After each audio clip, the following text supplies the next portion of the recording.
तर नमस्कार मित्रांनो, मी समाधान बांडे माझ्या नवीन ब्लॉगमध्ये तुमचं स्वागत करतो। आज आहे मकर संक्रांती। मकर संक्रांतीच्या तुम्हाला हार्दिक शुभेच्छा।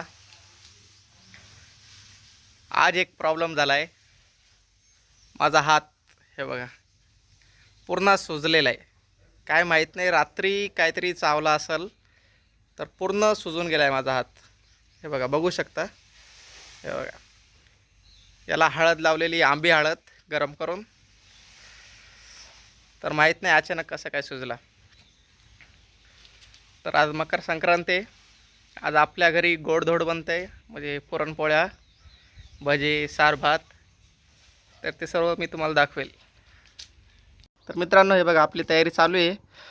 माझी आई कांदे कापते। कांदे कशासाठी मम्मी? सार।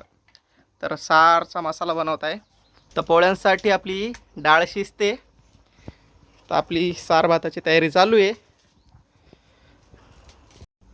तर मित्रांनो, आज मकर संक्रांती आणि आमच्या सर्वांच्या तर्फे मकर संक्रांतीच्या हार्दिक शुभेच्छा। बोला ना तुम्ही पण। मकर संक्रांतीच्या हार्दिक हार्दिक शुभेच्छा तुम्हा सर्वांना। सर्वांनी बोला ना। मग मला नाही बरं, आपण दोघं तिघ एक साथ बोलू। मकर संक्रांतीच्या हार्दिक हार्दिक शुभेच्छा। आपल्याला सार बनवायचं आहे, तर मम्मीने मला कढीपत्ता आणायला सांगितलं आहे। तर कढीपत्ता आपण दुकानातून नाही आणत आहे, आपल्याकडे झाड आहे मोठं कढीपत्ता, ते सुद्धा दाखवतो। हे घर आहे माझं, आणि हे घराच्या मागं माझा डोंगर आहे, म्हणजे माथा आहे थोडासा। तर वरती माथ्यावर चाललो आहे, तिथं झाड आहे, मोठं झाड आहे, ते सुद्धा तुम्हाला दाखवतो। तर मित्रांनो, ते बघा, ते जर दिसत असेल ते आपलं घर आहे। हा घराच्या वरचा छोटासा डोंगर आहे, आणि आपण या डोंगरावरून इकडं आता आपल्याला खाली जायचं आहे। तर तिथे गेल्यावर तुम्हाला दाखवतो। मोठं झाड आहे कढीपत्त्याचं, तिथून कढीपत्ता घेणार आहे आपण। चला। तर मित्रांनो, आपण त्या डोंगरावरून खाली उतरलो आहे। मागे शेती आहे, आणि इथं हरभरा लावलेला आहे, तुम्हाला माहीत असेल। तर हे बघा, हे हरभऱ्याची झाड आहे, हरभऱ्याची भाजी आहे ही। तर हे पूर्ण वावरात लावलेलं आहे। ते बघा मित्रांनो, आपला भाऊ रोशन इकडं बघ। ओके, रोशन इकडं आलेला आहे। काय करतोय तो? तर आपल्या ज्या बकऱ्यात त्या चरायला आणलेल्या आहेत त्यांनी।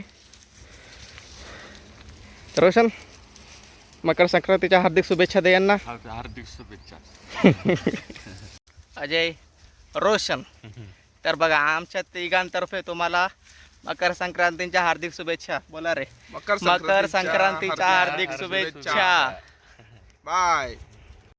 तर मित्रांनो, तुम्ही बघितलं असेल आपला भाऊ पण मध्ये सापडलेला। आता आम्ही दोघं चाललोय कढीपत्ता आणायला। म्हणजे गावाचं असं असतं की जागा भरपूर मोठी असते, आणि जास्त काही विकत नाही घ्यायला लागत, सगळं हातातल्या हातातच।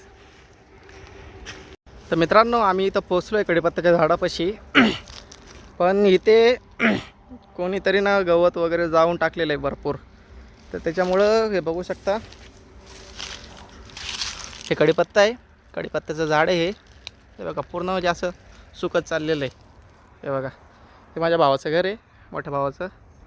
तर जवळजवळ भरपूर कढीपत्ता सुकून गेलेला आहे। तर इथं काहीतरी थोडा हे बघा, थोडाफार चांगला कढीपत्ता पण आहे। हा बघा, इथं वरती तुम्हाला जर दिसत असेल तर वरती पण थोडा चांगला कढीपत्ता आहे। आपण आता हा तोडून घेऊ। माहीत नाही, कोणतरी ना हे सगळं गवत असं जाळलं, त्याच्यामुळं हे झाडं वाळून गेलेत वाटतं। तर मित्रांनो, ते बघा, तुम्ही बघू शकता, थोडाफार जो चांगला कढीपत्ता होता तो आपण घेतलेला आहे। आता तो घेऊन आपण घरी चाललो आहे। बरं। तर मित्रांनो, हा माझ्या भावाचा मुलगा आहे। तर मित्रांनो, जो आता बघितला तो माझ्या मोठ्या भावाचा मुलगा आहे। मी इतक्यात फिरून आलो तिकडून, पण हा बोलतो आता मला परत फिरायला जायचं आहे। तर बोललो चल, तर आणतो थोडंसं फिरवून, सायकल आहे त्याच्याकडं, चला।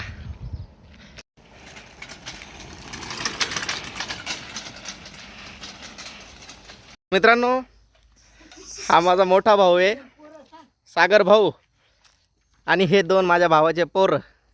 हे बघा, हा माझा भाऊ आहे, हात टाकले, हा छोटा, आणि ए टाकला इकडे बघ, हा मोठा आहे. हाय करा, हाय करा, हाय हाय. हाय. हा, काय करतोय हा? चावतोय कारण एकाला उचलून घेतो म्हणून मला पण उचलून घेतो मी चावल्या हाणायला पण लागला. पण चाल ठेवा. अच्छा, आता दोघांना घेतलं तर दोघं खुश झाले. एकाला घेतलेलं तर हा नाराज झाला. सोप्या घ्यायला लागला. एक डोक खाजी तुम्ही की माझा कार्यक्रम करायचा बेत आहे काय दिसतं. तर हे बघा मित्रांनो, माझी आजी पुरण वाटते, पुरणपोळीची तयारी चालू आहे. हा, हे बघा चांगल्यापैकी, पोळ्या करायला हे बघा मस्तपैकी पुरण वाटू राहिले. आता मस्तपैकी पोळ्या होतील आपल्या. पोळ्या खायला या, पोळ्या खायला. या मित्रांनो पोळ्या खायला.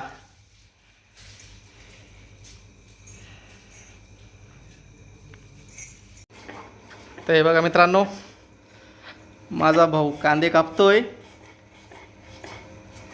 तर आज भजे पण बनवायचे आहेत आपल्याला. यांना बोलव रे. आई मदत करायला लागते आईला, तर मदत नाही केली तर भजी भेटणार नाही लवकर 12 वाजता जेवायला. त्यामुळे कांदे मीच कापतोय, आईला मदत करतो म्हणजे भजी मला गरम खायला भेटेल. बनवताना 2-3 खाईल मी. तर हे बघा मित्रांनो, माझी आई इथं सार बनवते. हे बघा, हा आपला सार आहे मस्तपैकी. आपला सार पण तयार आहे. थोड्या वेळात भजे पण होतील. तर मित्रांनो बघू शकता, आपले आता इथं भजे तयार होत आहेत. मस्तपैकी कांद्याचे भजे आहेत आपले आता. तर कांद्याचे भजे तयार झाले का आपण मस्तपैकी पोळ्या बनवणार, आणि पोळ्या झाल्या का मस्तपैकी जेवण करणार. चला बोलू आता. तर मित्रांनो हे बघा, आपले इथं पुरणपोळ्या मस्तपैकी बनत आहेत.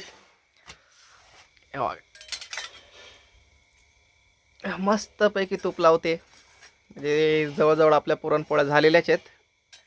बघू शकता तुम्ही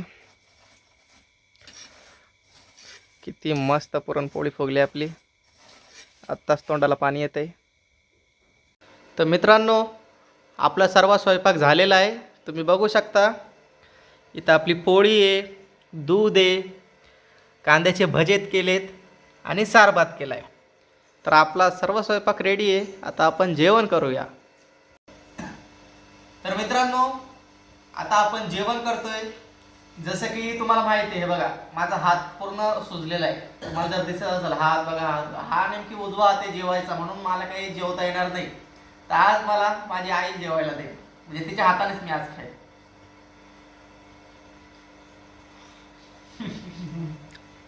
तर तुम्ही पण जेवण करा, मी पण जेवण करतो. तर मित्रांनो, माझं जेवण झालेलं आहे. आता रात्रीचे 10 वाजलेत. तर जवळजवळ झोपायची वेळ झाली. तर परत एकदा तुम्हाला मकर संक्रांतीच्या हार्दिक शुभेच्छा. भेटूया पुढच्या ब्लॉगमध्ये.